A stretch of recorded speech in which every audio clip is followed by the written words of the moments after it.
it would be pretty immature of me to be like, yeah, we're better than all that. You know, we beat them once. That's it. Run it in. We've won. But I think the pressure's really on them now too, because we are only going to get better and better and better. We've only been a team for a certain amount of time. We're going to go get some international experience. We're going to play under pressure again. We're going to play a lot more officials than they're going to be playing. So it's up to them now to really. They've said in interviews that competition is good for the region because it makes them better. So like it's really up to them now to come and prove that competition makes them better and show that they can improve.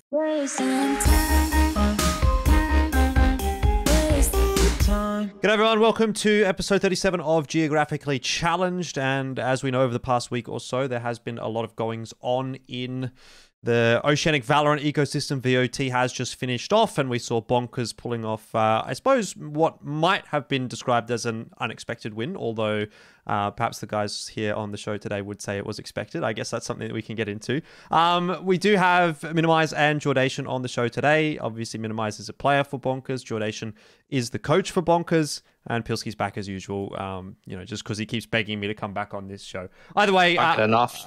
You know, yeah, I think we don't necessarily need to beat around the bush too much.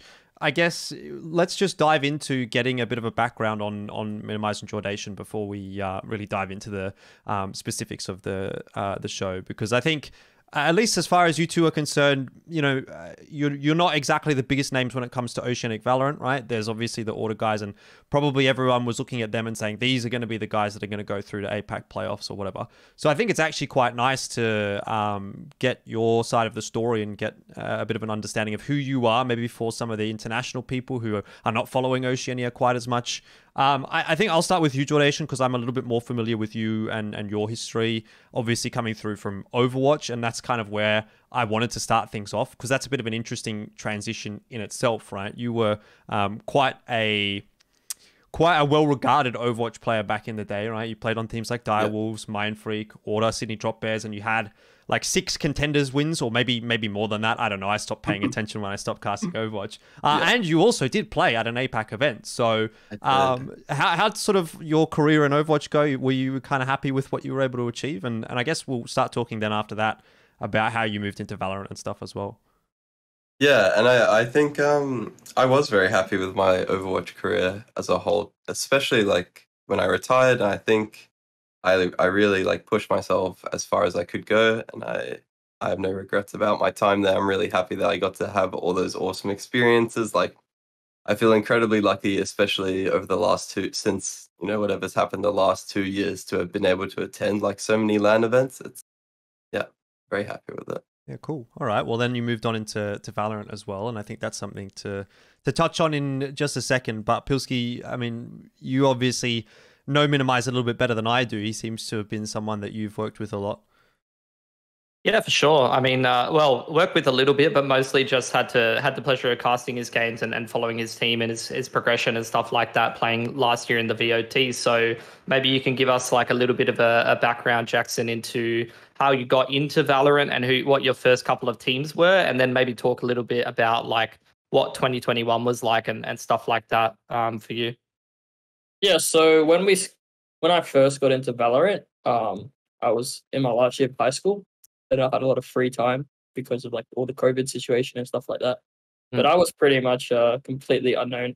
I think my first team I ever played with was literally, I was playing with my mate, IRL friend, a school teacher, and a pilot. And you know, I just wanted to get a team on it straight away on Valorant and just start scrimming straight away, because there was no ranked or anything back then. So I just wanted to start getting into it straight away. And pretty much from that point, that team probably wouldn't have even been top 64 in the region. We were just getting rolled by everyone, but it was a lot of learning and stuff like that.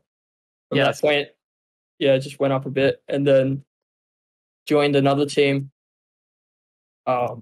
which eventually, after like 18 months, transitioned into what was the Nebula roster. So that team I was pretty much on for like over 16 months or something like that. And we pretty much just like, I was through like 12 different iterations of that roster, completely different from the time we ended with them. But yeah, just playing with those guys and just learning. And getting myself up. Yeah, so like how much did the team kind of evolve? Because like we're kind of trying to look at 2021, and obviously you didn't finish too badly in 2021. Once you got to the end of that last VOT stage, like you guys were a pretty decent team, and you were definitely pushing a lot of the better teams in the region. So how did that like transition come about? Like how did you guys improve so much, and how did you go from relatively new game where you're complete unknown to being the in-game leader of a pretty reasonable team in Oceania? I would credit most of my success for just like my passion of the game. Like I just love watching Valorant. I love talking about Valorant. I love thinking about Valorant. And I talked to a lot of coaches like from EU and A, and kind of got their perspective on how to play. And I think at the end of the day, you can look at that Nebula roster and you can say that they're maybe not the strongest five, but the atmosphere and the work ethic we had on that team was really strong. And that's the credit of our success for pushing like top 4, top 6 in VOT. It's just because we wanted it and we worked hard, and it's really rare for that kind of atmosphere to evolve here in Oceania. How long have you actually been playing Valorant? And I guess on that topic, was there any games that you were playing before, like in a competitive sense, or was that sort of the first? So I kind of just want to get an understanding of where you started in Valorant and how long it's kind of taken you to basically now be on, again, one could argue the best team in OS. That's a topic that we might get into a little bit later on. But, you've gone from essentially 0 to now being the top of OS. What's the timeline looking like there? So my first competitive team I ever joined was in CS when I was 11 years old. That's pretty young. A CGA team, and I was playing CGA at 11.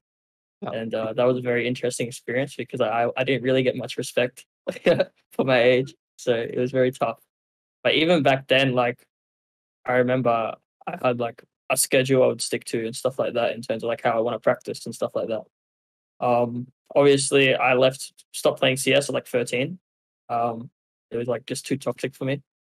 So I switched to Dota 2, and I played that a little bit competitively. And then I ended up playing competitive PUBG probably when I was about 16 to 17. And then as soon as Valorant came out, I pretty much just made the switch. Even before Valorant came out, I had a brief period where I switched back and started playing like CGA CS again, just to literally like prepare myself for Valorant. And I was like, yeah. All right, let's throw this back in your direction then, Jordation, because I want to dive a little bit more into why you decided to make the shift over from Overwatch to Valorant. And I have a few theories maybe here, and you can kind of tell me whether I was right or not. But I feel like you were someone who more or less kind of completed what you could in Overwatch, in Oceania, and the only place you could have really gone was like Overwatch League. So whether or not that was on the cards, I guess might have influenced your decision. Were you maybe just bored of Overwatch, you wanted a change of pace, or was it something to do with like the ecosystem within Overwatch that you felt maybe there wasn't opportunities there to grow as much as there was in something like Valorant, or yeah, like what kind of was the reasoning behind why you sort of decided to make that swap away from Overwatch? I think it was a bit of everything in the end. It was all piling up for so long, like Blizzard's shortcomings, their poor management of just, I guess, the league and their esport as a whole. Like they really didn't care about it, and I was kind of just sticking with it, because I was doing well with it. I was succeeding. It was like a lot of fun, and like there was a chance for like a future in it. I think I reached my peak. I felt like I wasn't really improving. I lost a lot of passion for the game. And like Minnie was saying, like he's so good because he's passionate about the game. I think if you don't have that, you'll never be the best. If you can't like love what you're doing every second and be the person putting in more hours than everyone else, you can't. And so I kind of just realized that, and I thought it was time to move on. Fair enough.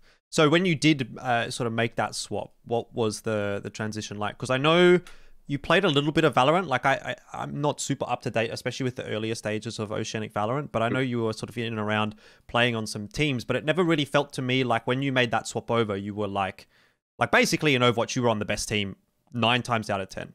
But when you swapped over to Valorant, that wasn't necessarily the case. So what was that kind of transition like for you? Was that kind of like, oh shit, like I'm not the best anymore, I need to sort of work hard? Or how did you sort of just feel about the transition itself? It was harder than I thought it would be. There was a lot more to learn on like a total fundamental level in this kind of game than I expected. Um, I think that stuff's the hardest to learn because it's things that you probably need to be told most of the time, like things where your like priorities and your decision making trees. Like there's just a lot of stuff that I needed to like learn slowly from being on teams, but it wasn't hard transitioning per se. It's all the same. Like you're playing, you're learning, and you're just like trying to improve at the game. I mean, you did have a period where you were playing, you were primarily a DPS player back in the early days of Overwatch, and then you shifted over to playing a support role. Do you think that the first question in that is like, is that transition from DPS to support even like a big one within Overwatch? And B, does that kind of a transition, having already changed roles and sort of had to maybe change your mindset in a game or anything like that, help you in the transition to a completely new game? Yeah, for sure. I think it's the same in this game. Anytime you're learning a totally new role or character, you just get to learn so much more about the game as a whole. You get a completely different perspective. You'll see better like how people on your other agents play against your characters and stuff. And so I think like diversity in what you play will make you learn way quicker. And it definitely did. And it definitely helped me get better ways to learn as well, because I had to catch up so fast on the role when I swapped over in Overwatch. Well, I mean, I also had a bit of an aside question, and this one's just popped into my head. What do you think the base level entry point into Valorant was like for an Overwatch player versus someone like, for example, a Counter-Strike player? Because, to me, the similarities are there more so with Counter-Strike than what there is with Overwatch, but we obviously saw a mass transition of Overwatch players. So did you sort of feel like you came into the scene maybe a little bit behind what the CS players were, or had you got a lot of CS under your belt anyway, or yeah? I think in the early stages of the game, and maybe even you could say up until Champs last year, the game was very dominated by CS like top pros, and it was played in a style that was like almost quite reminiscent of CS. And I think the EU teams especially are pushing this boundary further, but they're the ones, and the Korean teams that are playing the game like very differently, and the whole style of the game is pushing more towards its like totally own and unique style.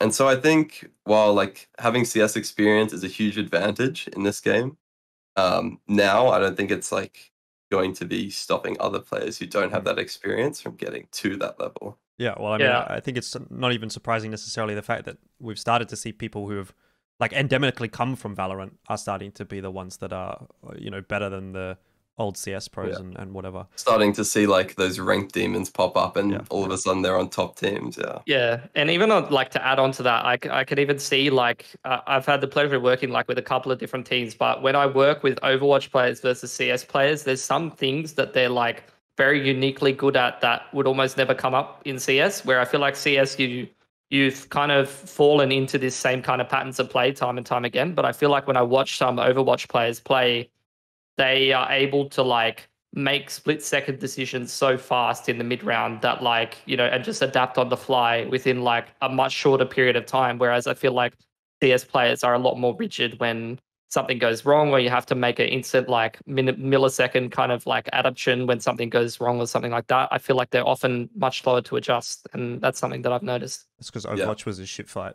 And CS isn't as much shit happening everywhere. Yeah, and I think it's cool that you get to see the different, I guess, expertises like come in, and like like CS players, like I feel like they're the ones that are like really reliable. They have like clutch experience. I don't know. It's like an intangible thing, right? But everyone talks about it, and I agree. Like they just know what to do in more of like the base level situations, and then they excel in like that proportion of the game, or that portion of the game. All right, I wanted to quiz you as well, just before we move on to Minimise, on your transition to coaching, right? Because I understand you're not... Like, I checked out your Twitter very briefly the other day, and I saw like a retirement post or something like that. So what, you've just decided to retire from Valorant? You're just a coach now? How's that sort of all panned out? Well, I was never really going into Valorant with the plans of like, or hopes of like making it internationally or making it my like a long-term career. It was kind of just I was done with Overwatch. I knew that I wanted to go back to studying at uni, which I'm doing this year, and so I kind of just wanted something to like fill in my time. And also, I really enjoyed playing the game, and I'm just very competitive by nature. So it was kind of just how it was with Overwatch. It was just a natural progression. I play ranked until I feel like I can like learn more from being on teams, and then I just went through that. And then to become a coach, it was kind of a natural progression. I didn't want to keep playing and competing because I wasn't going to be able to get to the level that I would be happy with.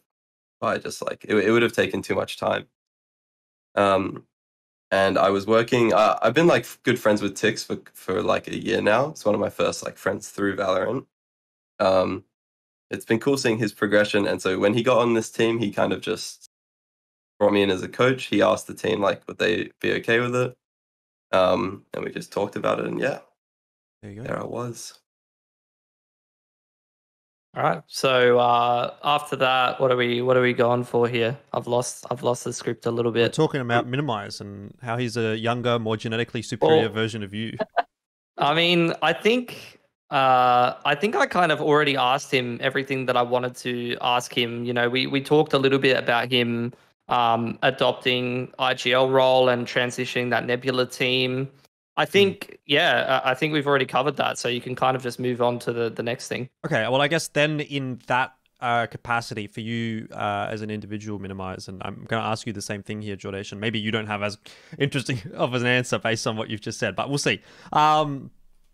You're obviously playing last year, right? Toward the end of the year, you're on Nebula, and you were doing okay, but you weren't in like the top team or anything like that. Bonker starts to get formed. I kind of want to know, like, what is your motivation level and what's your goals going into 2022? Like, before this point, right? We know now you've obviously qualified to go overseas and whatever, but let's say it's December 2021. Basically, Valorant in Oceania is finished off. What are you thinking in your head at that point in time? Are you thinking, I want to be the best, I want to go overseas? Or are you thinking, you know, I still need another year to get better, blah, blah, blah? What's your mindset heading into 2022? Well, at the end of 2021, I pretty much made a tweet saying I'm quitting OS Valorant and I'm going to go compete in SEA. And if the OS scene gets better, I'll come back. And pretty much my mindset was 100%. It's not worth playing this game if I can't go internationally, if I can't, you know, put everything in. And I played in SEA for probably 3 months on a Malaysian team. And pretty much my reasoning was they have 3 slots, we have 1 slot. So there's a higher chance of me getting in through the SCA region, playing on, obviously I'm from Perth, so the ping isn't really any different. But during that whole time, Scroll was pretty much trying to form a team. And I pretty much told Scroll, I'll come back if we can like create a team that can beat Order. That was pretty much the goal. It's like, if we can contest for that number 1 slot, then I will come back. But otherwise, I don't see it being worth it. So motivation levels in terms of that, it's really high.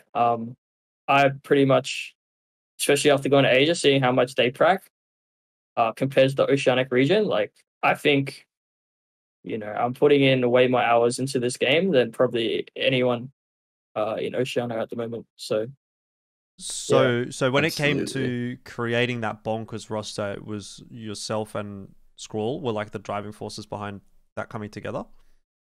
Yep. So me and Scroll, we kind of formed a team right before I moved to SEA. And the idea was that this team was pretty good and could compete. They were known as like the Nerdnecks, but unfortunately, the players we wanted went to different teams, so it kind of fell through. And then I kept talking to Scroll for probably like 4 or 5 months, probably 3-4 months, and then eventually there was enough roster shuffles and stuff like that in Oceania to kind of form the team that we thought was good. And ever since that team got formed, we just went straight into probably 5-6 scrims a night kind of thing. I already heard about last night going till 2 a.m. or something like that. But it was like midnight for these guys. I don't know if they did anything after that. Yeah. Anyway, besides the point, Jordation, yeah, like what were you thinking going into 22? Because, you know, like you said, you seem to have sort of taken a bit of a back step. Yeah. Well, while I'm checked out of my like own career and own progression, I'm still very invested in the region and the talent in it. I mean, like I said to you, like I love this region. I really hope more players can find like ways to succeed. And I like that I get to continue being a part of it by coaching. And I probably should have mentioned it before in terms of the transition to coaching. I was doing a lot of coaching in Overwatch, and I think I was incredibly lucky to be coached by three of some of the best Overwatch coaches like to ever touch the game. And so I feel like I have a good picture of what a coach can bring to a team and like kind of how I can help. And just along with my own experience as a player, I think I just want to help this team succeed. They're so talented. Like Minimise puts in so much hard work. I think whole team has so much potential. I just like being a part of it. Something that I keep hearing popping up is the hard work and so much talent, and Yes. I hear that from multiple people. So hopefully that's going to do you guys well when you go overseas. Before we get into that whole APAC playoffs and challenges discussion, I guess we should just jump back a step and talk about VOT and how that sort of played out this year for you guys. Now, what's crazy to me, and you know, A, the fact that there were so many teams playing in that open qualifier, but B, the fact that in this qualifier, you guys actually finished 4th, which is single elim qualifier. You basically get all the way through to the top 8, and that's where it starts to become double elim. So at any point, you could have potentially lost one of those games, and it's like this team that literally won the whole tournament is just not even in the top 8. So that's a bit of a fucking nightmare to begin with. What is it like actually playing in a? How many teams was there? Like 50, 60, something like that. 128. Yeah. Okay. Then that's even worse, right? Because like, Yeah. how do you go into that and say like, you know, what if we just draw someone and they just fucking for some reason just fist us and then we're done? Like, how does that affect your mindset going into any game? Well, we just kind of take it game by game. It's all you can really do. It's like, let's focus on the next opponent. How can we beat them? And then you focus on that. If you think about the whole bracket, like what you just said, there's 128 teams, so you have one chance to survive. It gets pretty hectic, and you start getting a bit scared. But if you just take it one game at a time and kind of break it down, that's how we approached it. I remember playing in one of those, like back in the League of Legends days. I was never on a great team. I think we made it to the round of 128. I think there was like 800 teams or something like that, though. Like, it was fucking nuts. And we were just like some random pug team, just like, hey, we met some guys in ranked, like, hey, who wants to make a team for this thing? It was like a PAX qualifier, like the first PAX qualifier. It was really fun, actually, for someone who wasn't like really invested in trying to make it all the way. But yeah, like, what a fucking crazy qualifier that is, Billy. Yeah, like open qualifiers are a shit fight. Like even from me playing CS, it's like it's just asking for upsets when you got like BO1s and stuff like that. Like I remember there was like some like 9 a.m. games or something like that, and we were playing a team that ended up like winning the whole like event that we were qualifying for, and there was like multiple qualifiers for it, but they had a bunch of guys from WA, so it was like 7 a.m. and they were not on their gamer hours or whatever, and like we were just able to beat them just because BO1 RNG on a map that everyone's good at, and you know, you get some people in different time zones. It's just an absolute shit fight a lot of the time, and it definitely doesn't lead to consistent results. All right, well, so they make it into groups anyway, though. So at that point, purely they've gone second in their groups into playoffs. Now, the big talking point here is that initial loss to Order, right? Yeah, I think so. Like, I remember casting this game, and it was a very, very close game that you guys lost.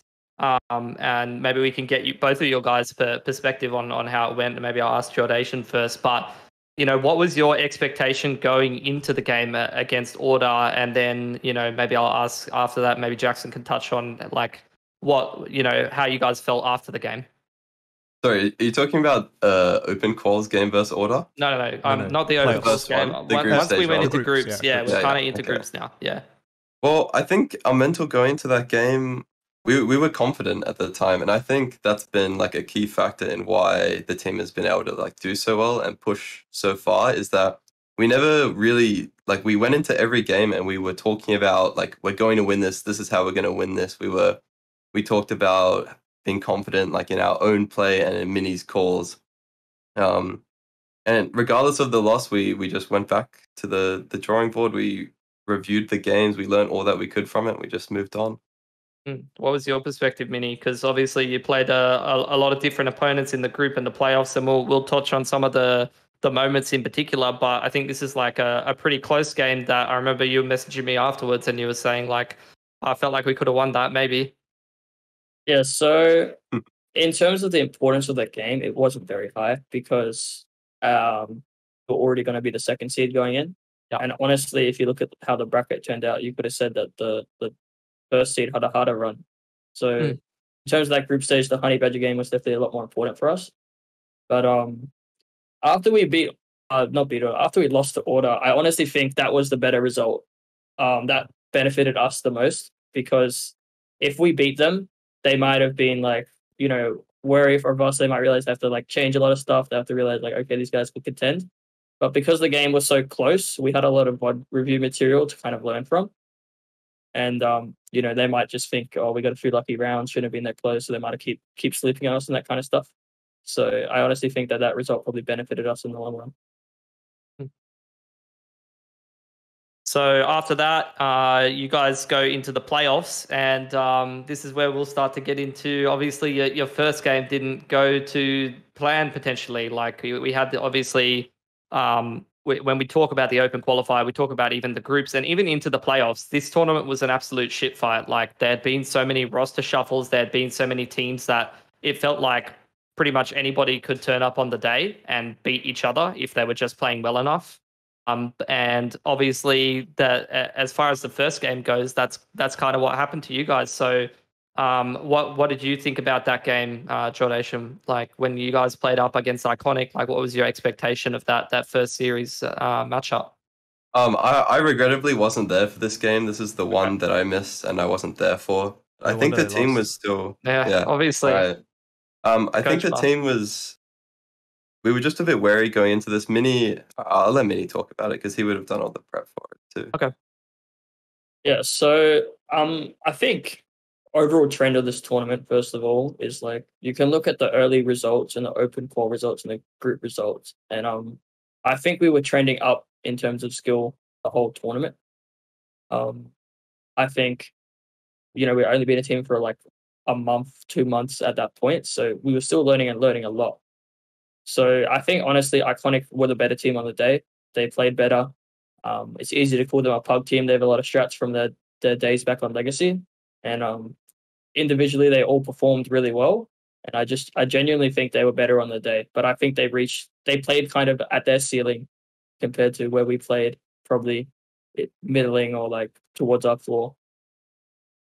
So like after that game, obviously you lose in the first round of the bracket. Is there any kind of worries for you guys? Like you have a fucking gauntlet to run when you lose first game. You have to play, and this was my perspective. Obviously, you guys might have a little bit of a different perspective in terms of how you perceive how good you are and the teams and stuff. Because as casters, we don't get to watch the practice and the scrims and see what's happening behind the scenes and whatnot. But my perspective of this tournament was, I have honestly no idea who's going to beat each other depending on what the game is and whatnot. And the teams were trending up and downwards. And you know, obviously we'd have this period of roster instability. So what was your guys' mentality just facing down that lower bracket run? Well, I think maybe Mini will agree with me. It seems like when group stages ended and it went into playoffs, there was a big switch up in terms of team strength and which teams were performing, which kind of teams had they'd come into their own play style and really evolved. And you kind of see that with Fun Crew and Iconic a bit, and they kind of leveled up. Yeah. And so while it was a hard run and we were worried about it, we sorry, I lost my train of thought, man. And when you were going through the lower bracket and you were staring down like all these teams and you were talking, I agree. Like I was watching how the teams played. Like you were talking about Fun Crew, they went 0-3 in groups. Crimmers went 3-0 in groups, and they had complete opposite playoff bracket runs. So, like, what was your guys' mentality? Were you like Mini was saying it, taking it game by game and series by series, going through the lower bracket like that? Was that Right. kind of the approach? Yeah, we were. It's always game by game, and it's always, we're not thinking about the next game until we're at that next game, because we don't even know if we're going to win the game before it. Yeah. And so we were focusing one opponent at a time, getting through it. But we were still confident. Our scrim results were good, and I could see. I'm sure Mini could tell, and I know the whole team could tell. But like, I could really see we were improving fast. Like everything that we tried to work on and tried to like even out, it would be resolved in like a scrim or two. Like we'd have it sorted, and we'd be on to the next thing. And so we were getting more and more confident every day. Same perspective from you, Mini, like getting ready for a lot of these teams. Did you go into each of these series like considering the fact that you could probably lose, or were you super confident in making it all the way through the lower bracket? I'm not going to lie. When we lost to Iconic, I was pretty devastated. I don't really show a lot of emotion to my team because Yeah. I wanted to perceive me as like that Iron Man, the captain. Well, you have a little bit of history with that core of players, at least. You played them so many times last year. That core of players, where it was, I felt like Sots and Nebula was like a little bit of a rivalry almost, and then they beat you in the first round of playoffs. Look, as much as I had a rivalry with these players, I think NickHacks had a bigger one. He was that's the true. player for the longest time. Yeah, I played with some of those boys before on the like old iteration of Nebula. Yeah. But yeah, when we lost that game, I was devastated. It went from being like what I perceived as like the easiest run into top 3 of like my whole career to, oh no, what have I got to do here? Yeah. But obviously, we were really gunning after that. We were like put our back against the wall so many times. I think it made us just so much stronger through that lower bracket run. Like we didn't feel the pressure at all. It's not really something you see that often, by the way. No, it's not. It's really not. I don't know if you guys really have like internalized the gravity of the situation that you got knocked down to the lower bracket in the first round of a double elim top 8 bracket, and then you literally won every single game 2-0, I will say, on the way back up. Although there was a couple of closer results in there in that. I mean, I think that like this is something that we always sort of talk about on the cast and whatever. And it might be bullshit, but do you guys think that like that kind of a gauntlet run really prepared you for the grand final, or is that really just like a myth that people make up? And because you guys, like you said, you were playing with your backs against the wall. You were playing like basically the highest pressure situation you could every single game up to the grand final, and then by the time you're at the grand final, you've had all this like serious business match prac. Yeah. I think I don't know. I think things like that are intangible and that maybe top teams would like to pretend don't affect them really do. Like that is an insane amount of momentum as a team to carry through into grand finals, especially when like our last series versus Order was pretty close, and it was quite a while ago at that point, right? Like it was in group stages. We hadn't played them since, and so I think there was definitely like it was good for us, and it helped our confidence winning out so hard. And while I know Mini said he was devastated after the loss, and I know the whole team was, and I think that's where the divide between like the coach and the players is, because I wasn't like too upset for them because I could watch it back and I could see like, and we all knew eventually once we reviewed it that they just weren't playing their game. Like we were just off, and they were all very, very on that day. Yeah.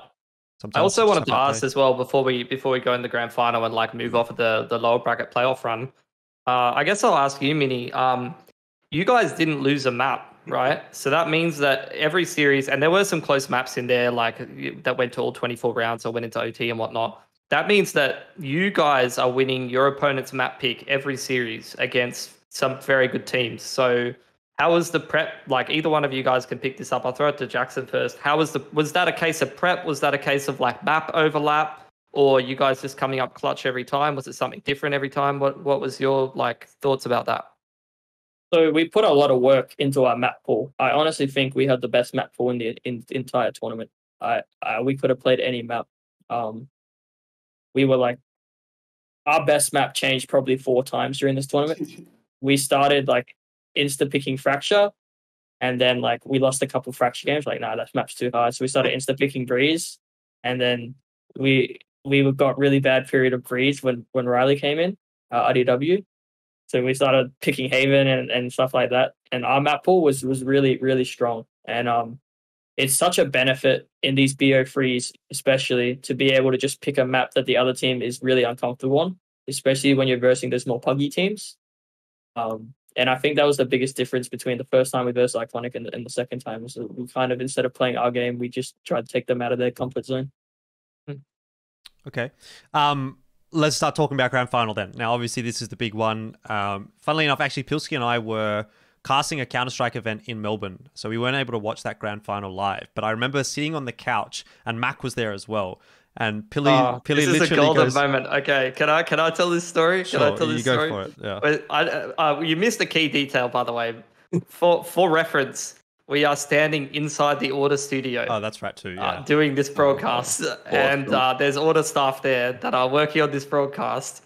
And I think I was standing next to Magnet Brain because I wasn't casting; it was like my break. And so I'm standing next to Magnet Brain, who we had on the couch for a minute, and obviously we both follow Valorant. And I had seen the first map of Fracture, so in my brain I was like, "Yeah, the boys had a good run, but it's not happening today. Like for real, I got to be honest. I'm gonna go watch this Counter-Strike game and do my job instead of get invested in this Valorant Grand Final." And then I'm standing next to Magnet Brain, and we're just talking about other shit. And then I go, "Hold on a sec. Wait, there's a grand final going on. I'm going to just at least check the score." And so I just already had the VLR tab open, and I just, swipe down with my thumb, and it says Bonkers 131. And me and Magnet Brain just look at each other and we're like, what the fuck? Like, legit, all I watched was the first map. And then I went onto the broadcast. There's got to be a VOD of this. Maybe Jordan can, edit it in. We were viewing the results of another tactical FPS game. I saw those. Do you guys know who won the old Valorante? Was it Order?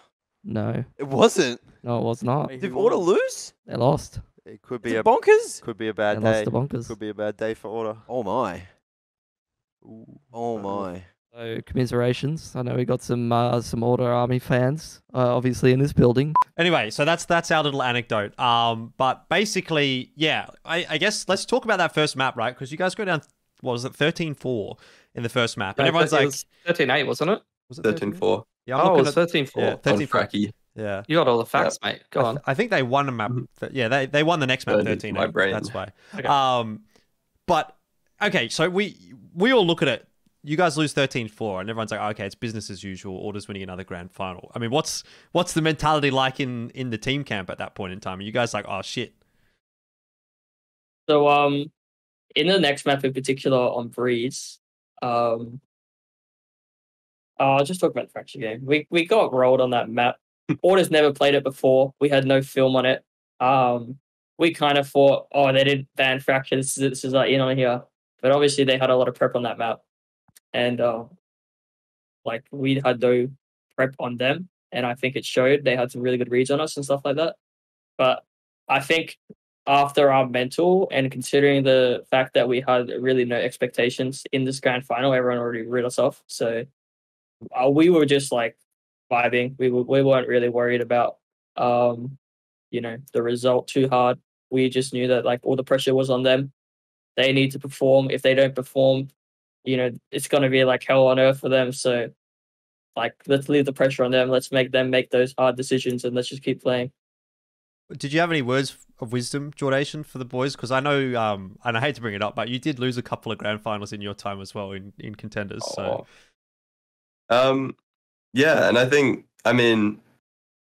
in general, we were slow starters throughout the tournament, and we kind of knew this, and we kind of we'd laugh about it because I'd say to them after the match, it's it's okay, that's our warm up. We're good to go for the next one, which was back in group stages. So I kind of just said the same thing, and really, it was another game where we just made too many mistakes, and Order were too good at punishing them as well. Whenever we'd get ourselves into a good position, we'd be slow to capitalize on it, or we'd just mess up something small or whatever. But because they're a good team, they punish a small mistake. And so we were just heads down, ready to go on to the next map, talking about how we want to play it, how they play it. But yeah, it's definitely a hard way to start a series, losing like that. I want to even take a step further back a little bit here, because I wanted to get your thoughts on some of the storylines that were being told around this grand final prior to it starting. I watched the death segments and the lead up, and I saw the interviews that you guys had done with I think it was with LPL, and even the casters were sort of saying, right, like Order has the best 5 players in the region, and then there was this interview from you, Minimise, where you were sort of saying you thought RDW and Scrawl were best in their positions in some aspects and stuff like that. What did you guys really think? Like, did you really think like Order is the best in the region, or were you sort of thinking like, give me like a 70-30 or a 60-40 or a 50-50? You know, is Order, because they're such a big name and they've been around for such a long time and they're sort of the known quantity, getting overvalued a little bit in grand finals like this, in tournaments like this, from your perspective? I think in general it's super hard to stay on the top. I think that's really obvious in esports. The better I've gotten at Valorant, the more respect I've had for those boys. Like, to realize every single player is watching your VODs. Every single player knows how you play, because I've probably watched Order VODs the last year and a half. Like, we have, I don't even like really have to anti-strat them, because I kind of already know how they play. I know how every single one of them play individually. I know their tendencies and stuff like that. So obviously, it's super hard for them to kind of continue that success when everyone's watching your gameplay and stuff like that.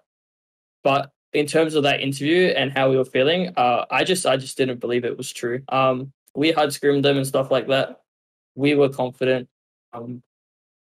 We knew that if we played how I thought we could beat them, then we would beat them. And I thought that in terms of having the best 5, like, yeah, I just don't think that was true. And I said it in the interview, I think we have some star players that make that stuff not true anymore. Yeah, you did. I don't know if you want to go like map by map here, Pilski, or if you want to sort of jump through to the fact that, you know, just get to the point where they've won.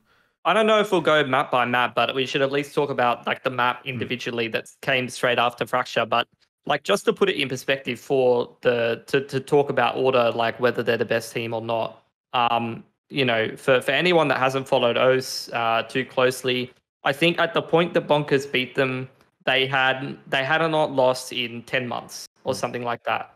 And something I think is really interesting as well is that the only other team that they really lost to was that wildcard roster, which was a lot of the Overwatch boys, and it had RDW on it, and he was one of the top fragging players. And then again in this series, that where Order's lost, RDW has hit the top of the boards for you guys. So, you know, there's a couple of cool storylines in there and a couple of trends actually that are pretty cool that maybe you guys can try to talk about how that kind of shifts actually into the game, you know, whether he just has a good intuitive read on it. But first, let's start talking about Breeze. Let's pick it up from the point where you guys have just lost 13-4 and you're going to go into your own map pick, because Fracture was actually picked by Order. So, you know, we said... picked Fracture. Yeah. Oh, well, then VLR's wrong, because right now it says Breeze is picked by Bonkers and Fracture is picked by Order. So that changes things. Yeah. That's good. All right. So, but you said like your map pool's changing around a lot. You thought Breeze might be your best map. Did you say that before? I think you said that before, right?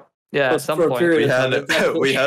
We had a really good scrim on Breeze. It was really, really good. And then for like a week straight, we just got shit stomped on it. Every time we played it versus every team, we just got rolled.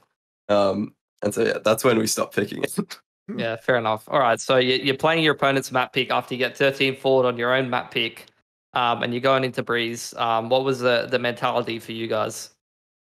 So, for Breeze in particular, we weren't really too confident on that map. Obviously, they picked it for a reason, and we were just having a string of bad successes on that map. But we knew that when we scrimmed, I'm not gonna like try to leak too much scrim results or stuff like that. But when we versed Order on that map, we were very confident that we could beat them on that map. And it's been Order's best map for a very long time now. So when we went into building Breeze, or at least when I went into building Breeze, we kind of put it in a way that I thought could beat Order. And that's the trend with a lot of the teams and stuff we played, is that we kind of build our maps and our strategies to beat these teams. Yeah. And I think we had a really good confidence coming into this. We weren't really disheartened. After being down in Elam Point and playing so many overtimes in the lower bracket, we really, I didn't really feel any pressure and stuff like that. And we knew that if we win a game or two, that order is just going to start shaking, and that they're going to be all the pressure is going to be on them and stuff like that. As I said before, They just followed the game plan. Yeah, and I it think worked. I think in general, like the comp we play on that map really plays to our strength as a team as well. I feel like it's very after we had some reps on it, we kind of just added depth to our play on that map. I feel like it was very natural for our team to play that. It kind of fits our style, which was I feel like a big help for us too. All right. Well, one thing that I noticed from the interviews again was that from Tux's perspective, when he was talking about the grand final, he said if a team wants to beat us, they have to play above and beyond. So was this kind of an above and beyond sort of a performance from you guys? I think at times, would you say, Mini? Like, but I wouldn't say that we had to play at 200% of our skill the whole time to win it. Like, I think while people had insane moments, it wasn't like, you know. I'll also not, say like, as that well far that ahead. it's rare for a team to be able to do that in a best of 5 anyway. Like that almost never happens unless you're going to clean sweep 3-0 someone or something like that. Yeah. Okay. And then, you know, from your interview, Minimise, you said beating order means we're the best in Australia. So this is a kind of a can of worms that I want to get into because, in a sense, yes, you are, right? You've won VOT, but you beat them in one series, and they have this whole sort of history of being the number one. So where do you sort of weigh that up, and how do you sort of see yourselves at the moment? Would you say, yes, you are the best in Australia? I think it's pretty mixed right now. I think that's fair to say. It would be pretty immature of me to be like, yeah, we're better than order. You know, we beat them once. That's it. Run it in. We've won. But I think the pressure's really on them now too, because we are only going to get better and better and better. We've only been a team for a certain amount of time. We're going to go get some international experience. We're going to play under pressure again. We're going to play a lot more officials than they're going to be playing. So it's up to them now to really. They've said in interviews that competition is good for the region because it makes them better. So like it's really up to them now to come and prove that competition makes them better and show that they can improve. I like we're that. only going to get better. I like that answer. I think that's a good one. Throw the gauntlet down and see what happens next time. So we'll see. Maybe we'll be talking to Tux this time next season. We'll see. Or maybe we'll be bad. I think no that's usually a bad sign. At least for if we go to how the last podcast went. Yeah, that's true. You might not want to come on the show anymore. No, I think we are a bit of a curse. So basically, sorry guys in advance. Look, let's talk about challenges. Right, this is the big one, and I think this is the most interesting topic for me of their episode because this is kind of where we get into conjecture. How you guys think you're going to go? What are your expectations? Blah blah blah. And there are a few other little curveballs that, as of recording, are not announced yet, but hopefully by the time we do release this episode, you know, people are going to know all about these things. But the first one is Pilly's going over as coach, so Jordation, you're not attending, and we'll get into that. And NickHacks is also not able to attend, and so you guys are bringing Nozz over instead. So we'll get into those topics as well. But before we do get into those specifically, I kind of want to get your thoughts on, you know, how do you think you go? How do you think you're going to go? And I think that is, to be fair, a very difficult question to answer right now when we basically do not know a single other team that is going to be going over to APAC Challengers just yet. But just as far as your expectations, and Pilski, I'm considering you a guest now as far as this show is concerned. So these questions are directed at you as well, given that you're now quote unquote involved in the team as a coach. Maybe I'll start with you because this is, you know, definitely start with. I think it's best to start with Mini on this one because if there's anyone in OS that knows like how well a team from OS will do in SEA, it's Minimise. I don't think anyone else from OS watches more SEA or even plays in the SEA scene. So I think he's got a unique perspective, most likely. I'm not really gonna sugarcoat it. I think currently Asia is above Oceania. I think that's pretty clear. I think they play the game better. I think they have a ton more competition and stuff like that. And I think in terms of expectations, obviously it's pretty hard. I think we should at least make it into the playoffs. I think that should happen. But I think it's literally going to be up to how much we improve using our time properly between now and these group stages and that playoffs, and using that international experience and just working hard. I think that it's hard to have expectations right now. Ask me again in like 3 weeks and I'll probably have a much better idea. Yeah. See which teams are going. But look, before I throw it to Jordation as well, I'll also say that that comment there, it's important to note because obviously we've been doing this podcast for however many episodes, like 30 something episodes, and it wasn't always about Valorant. It used to be about Counter-Strike, and the general sentiment outside of China was that oceanic teams are in Counter-Strike better at tactical FPS than Asian teams. But with how the scene has developed and how the Asian scene has been nurtured and given a lot of opportunities and performed well overseas and how much it's grown, and then, obviously in OS, we really haven't had the same thing. I would agree with that as well. And I see a lot of these Southeast Asian teams that are just hitting at another level. And I think as well, you can even, you were saying before, Jordation, you can even see Korean teams or even some of these Asian teams have players who don't necessarily come from a attack FPS background, and they have their own unique take on how to play. Yeah, I think totally. And yeah, like we did touch on it before, these teams are catching up, and it's not like, like maybe the game was really CS heavy at the start, but as it diverges away, it's going to be easier for these other regions to catch up because they're going to have developed their own unique play style alongside the entire time the game's been out versus other regions who are now having to like change and maybe like learn new things from them as well. So I think it evens out the playing field a lot, and I think just as a whole, yeah, like the opportunity and the level of competition, the higher population, just all increases the level of play in Asia. Can you maybe give us a bit of an idea of what it was like going from Overwatch Contenders Australia to going to play? Well, I can't remember what the name of that tournament was. It a Gauntlet or something? Yeah, the APAC tournament. Basically, it was an APAC tournament you guys played. Showdown, yeah. Which, to be fair, is a little bit of a different scenario because I believe that had Chinese and Korean teams involved as well. So maybe you could argue the competition was a little bit higher there than what it would be in theory at the APAC playoffs for Valorant. But what was that step up like? Because you guys were pretty up there with AU contenders. Like, it was generally fairly straightforward for you guys to get wins, but you guys got absolutely dumpstered when you went overseas. Yeah, I mean, the teams we played would be the equivalent of like an Australian team going and playing like Vision Strikers or something. We didn't verse that team, but that was like the level of play. It was the two best teams in Korea, the two best teams in China, and the two best from Pacific, right? like the other group's region. Yeah, Pacific. Yeah. And so I think while these guys will be a lot closer in general, I also think they are better than we were at the time on Order. I think they are harder working. They have better goals in mind. I think, especially with Pili now being providing additional help, I really think these guys have like an incredible chance to go here and show up. All right. Well, to the detriment then, on the negative side of things, you're obviously going to be playing with a sub. So I might get your thoughts on this on Mini. And, obviously NickHacks not being able to attend is one thing. Can you touch on that and how that affects the team? And then obviously you're bringing in Nozz as well. And what is he able to sort of add to the team, And obviously it's not a like-for-like replacement, but, how are you guys feeling about this whole situation? I don't think it should affect us too much. I think being a kind of newer team, it's kind of better that we still have so much stuff to learn on and improve.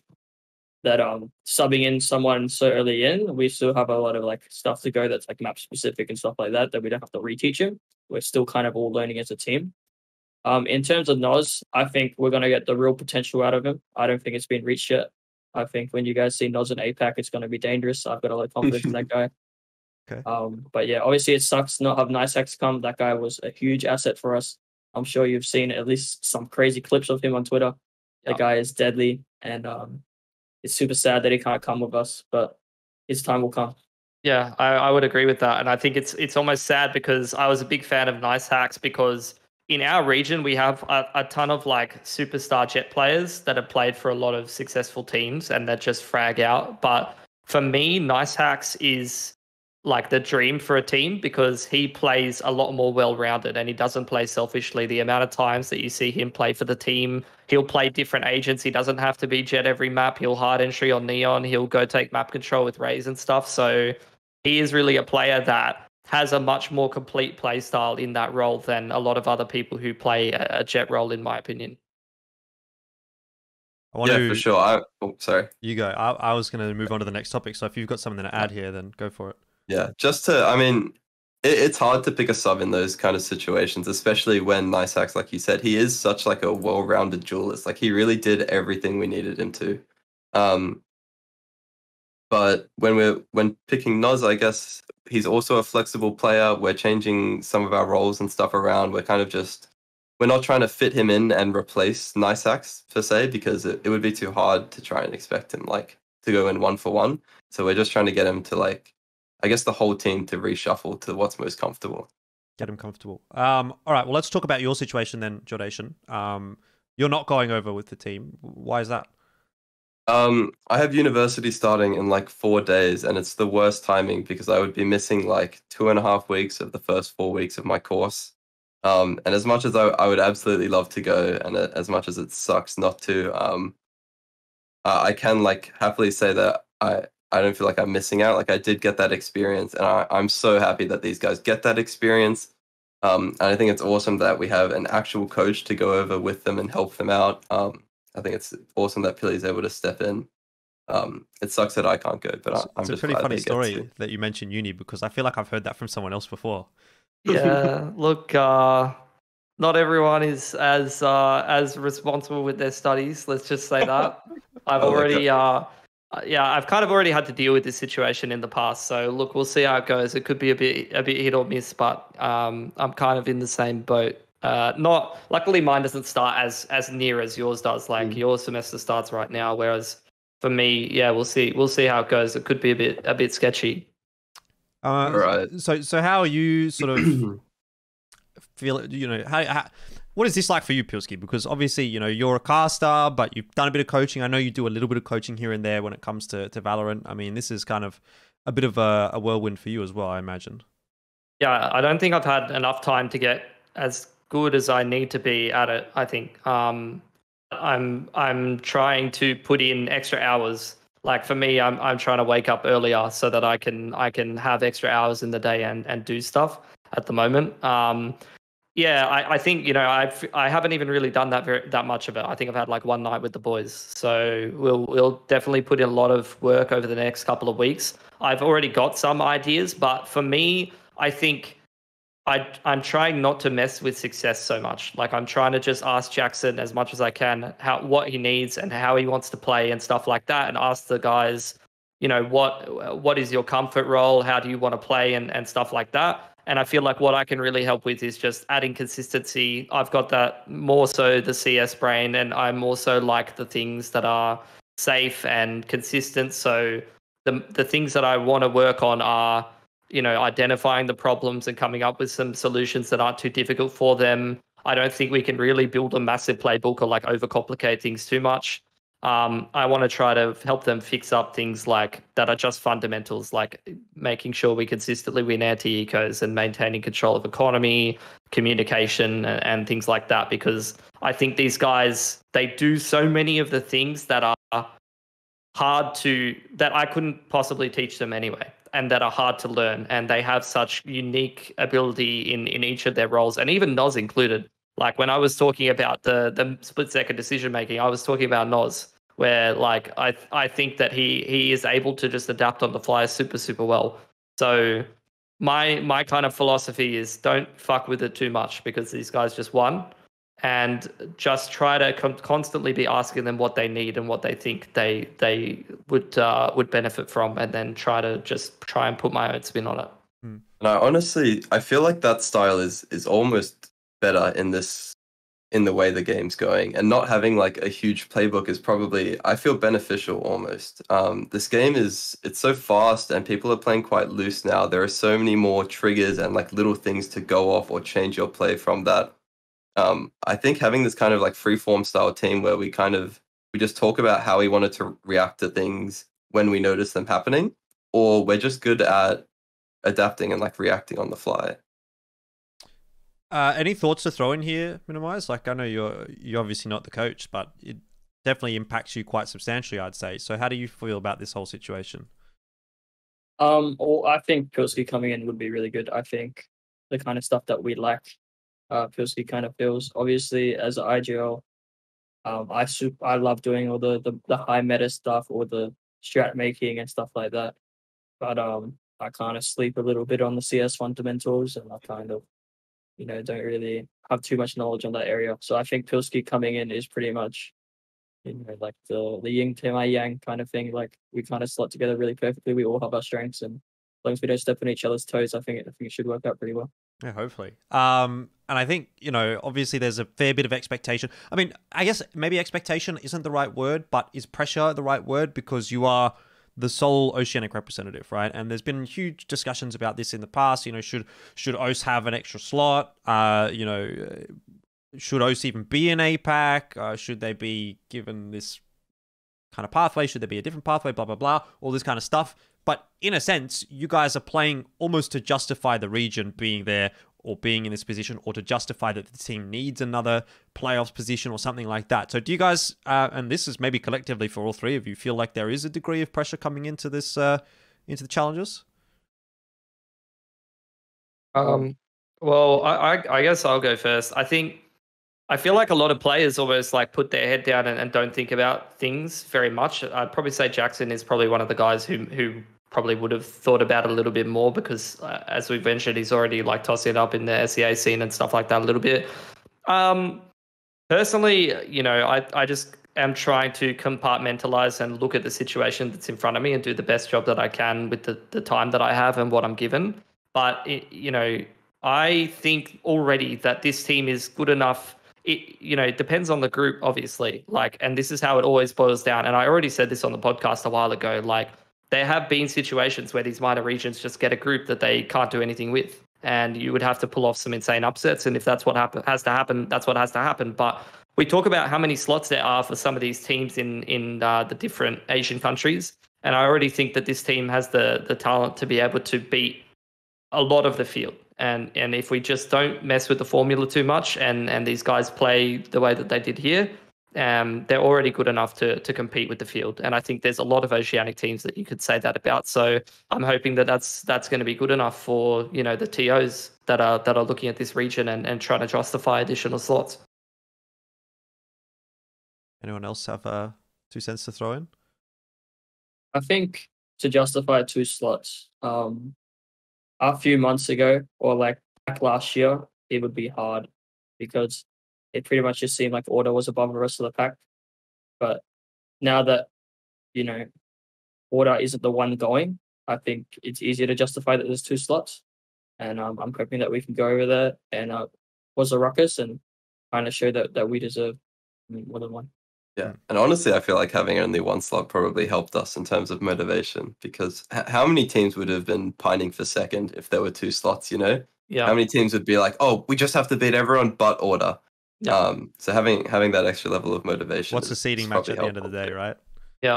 Yeah, you see that in so many esports. That is so true, for sure. And then inevitably the seeding match kind of does matter when you get drawn into the most fucked group as the second seed. Yeah. But you don't think about that. I think everyone's just thinking about trying to go overseas. All right. I mean, to wrap the episode up, final question then is, what are the realistic expectations for this event? Right? I know we talked about that just at the start of this segment, but you've got 20 teams in this competition where if you finished, let's say first, second, third, fourth, or 5th to 8th, or 9th to 12th, or 13th to 16th, or 17th to 20th. Those are kind of the categories you can sit in. Where do you realistically expect to finish, and where are you happy to finish within those sort of, categories? But the other guys Mini, why don't you take it? Because I feel like you probably have a better read on where we sit and like who we are, or where we sit in relation to who we could potentially be versing. I mean, in terms of expectations, like what I said before, it's super hard to come up with anything like that. We have a goal. Our goal is to go to Masters, to go and qualify, to be top 2 in APAC. And in terms of expectations, that's just in terms of practice. We want to practice at our highest level the whole event. We want to improve a lot. So we don't really have result expectations, but we have expectations we set within ourselves, but we kind of focus on the process, not the result. So we just want to go over there. We just want to improve. And worst case scenario, if we just go over there and improve, even if we don't get the result that we're looking for, we're just going to be head and shoulders above Oceania and get that opportunity to go over again. I hope you realize. Sorry. You go. Because I got my only regret. Yeah, my only regret from my trip to APAC for our tournament is that we didn't try hard enough. And so even though I'm over here, I'm going to be so onto the team, making sure they get full use out of every second they're there, because there is a ridiculous amount of learning to be done, and just like information, skill to be gained in relation to the game. And I think they're going to come back a totally different team Well, I was just going to after say, winning. I hope you realize if you qualify for Masters, you are literally going to ruin Pilly's life. You are actually going to most fuck his likely. life. Yeah. Look, we won't get into that because that would lead to leaks for sure. I would echo what Mini said though. Like, you know, I can't even answer that question right now because there's too many intangibles. We don't even know who a lot of the other teams are in the tournament. And I think for that reason, you know, especially because I haven't watched as much SEA as Mini has, you know, I can't really get a good read on you know, who's going to be dangerous and stuff like that. I already know that a lot of the top teams in Asia, you know, me and you, Jordan, we've been following these guys for a long time. I already have the utmost respect for them, and I know that they are very, very good players. And you can't fuck with the results from last year that some of these teams had in international tournaments. So those are the teams that I'm worried about. And I think a lot of the teams, as is often the case in Asia, it might be changing a little bit with how competitive it's been. But in the past, once you get below the quality teams that could do damage in international tournaments, in my experience, and especially when you're talking about a segmented region like OS going over into Asia, everyone can beat everyone and everyone's beatable. And it's not even necessarily always about the quality of the team. Sometimes there can be a stylistic matchup. Sometimes there can be someone playing super, super well on the day that you just haven't really played a lot. So there's so many intangible factors. And I think for that reason, exactly like Mini said, you have to break it down into more tangible things that you can process, like who's in our group, how much can we practice today, what can we work on today, and then just go step by step from there. I guess it's a question for another day, and I think that's probably a good place to wrap the episode up. So obviously, guys, best of luck when you do go over. I'll be watching, and I'll be hoping that we get to see a good result from all of you. And I'm sure you guys have got you know, some scrims or prac or whatever to get to. So we'll wrap things up there. Thank you for coming on. Thank you guys for watching as well. If you got this far, make sure you do drop a sub or a comment. By the way, we love community questions. We don't get any community questions anymore for some reason. We used to do this a lot in Counter-Strike. We used to get like 10 or 15 sometimes. We had too many. Now we get none since we're doing Valorant. So I just wanted to give a shout out. Do ask us some questions and maybe we'll answer it. Maybe we won't. Otherwise, yeah, like, sub, comment, do all those things. Patreon.com/Elfishguy if you really like the content. Otherwise, that's the end of the episode and we'll see you next time.